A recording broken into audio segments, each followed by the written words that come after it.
let's get right into this. 8 minutes in, the monster that is Erling Brot Haaland has scored twice. And can you just take us there a little bit? Because I know you always talk about Bayern's mentality. They always come back. But you, like me, must have thought, all right, this is it. This is where they draw the line. This is where the Red Empire crumbles. Yeah, we hope so. But I must admit as well, when we were 2-0 up, Dortmund, we said, well, this is Bayern winning 5-2 then. So I missed with one goal. But in Norway, you can't imagine the enthusiasm around Erling. And we know about the enthusiasm around the world because of this phenomenon, Erling Haaland. And the Bundesliga rights were like a sleeping right for us because we had Jarstein in Berlin and we with Ryerson in Union Berlin. And we had some players with a Norwegian flag. And then suddenly Erling appears on the stage. And now we're just shaking our heads what we are a part of, because it's unbelievable. It took him 8 minutes. And if you look at the stats before that, he didn't have a great spell late in the 8-9 last goals, but we tend to forget that, of course. And then he scored 2 in 8. He could have scored 8 in 2 as well. But it was funny, boys, because before the game, we had an interview that I made 10 days ago with him.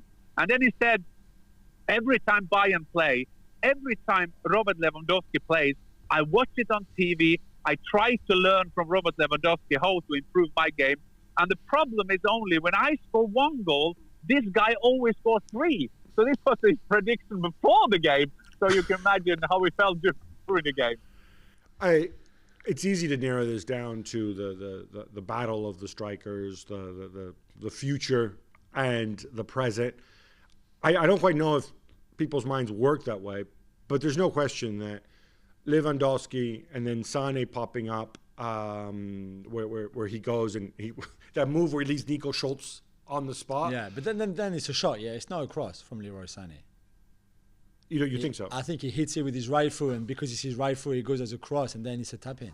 Either way, though, Jan, you weren't surprised by the comeback. I mean, you joked about it before, and I was kind of struck by how this kind of encapsulates Bayern seasons because, they have major issues at the back. I think Boateng is probably still in Haaland's pocket from those first minutes. But then they come back and they ride the individual quality and they ride kind of that never say die ethos that they always talk about, and we say this is corny and stupid. But it's real, Jan. It's real. It's very real. And I think sometimes we as pundits and sometimes as well by myself that I was never on that level. And I can't kind of feel how it is to just put another gear in. I remember they were 3-1 down at Bielefeld. Of course, they came back in that snow game. Then they're playing the Champions League, and then they say, okay, we have to improve our game. Then they're playing against their main challenger, that is Dortmund. They're 2-0 down. Everything built into the way Dortmund wanted the game because they wanted to take them in counter-attack, and from then on, they just turn it around.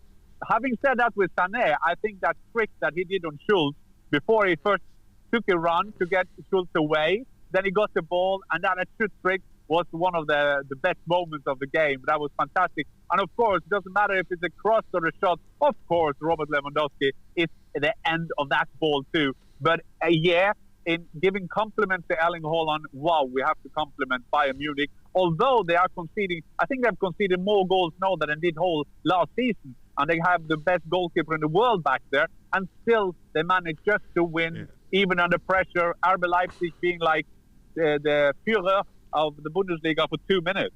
Jan, I'm sorry, I can't have this.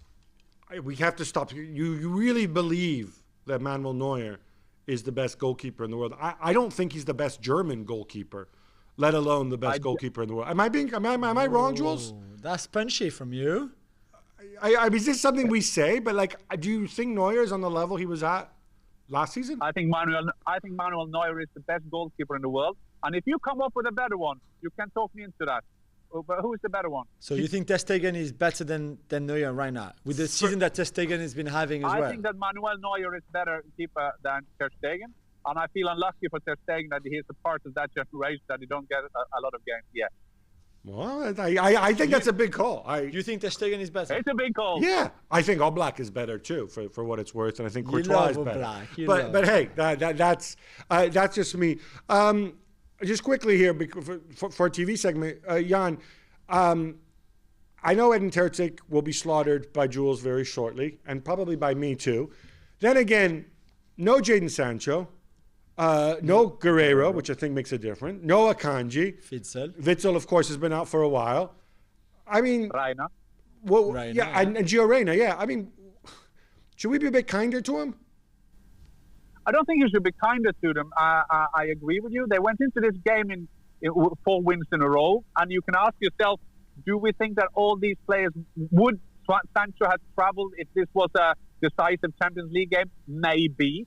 But what I can say about Terzic is that we thought when they published Marco Rose being the new manager, we thought they will have 2 lame ducks, and it ended up with just 1 lame duck, and that is Marco Rose.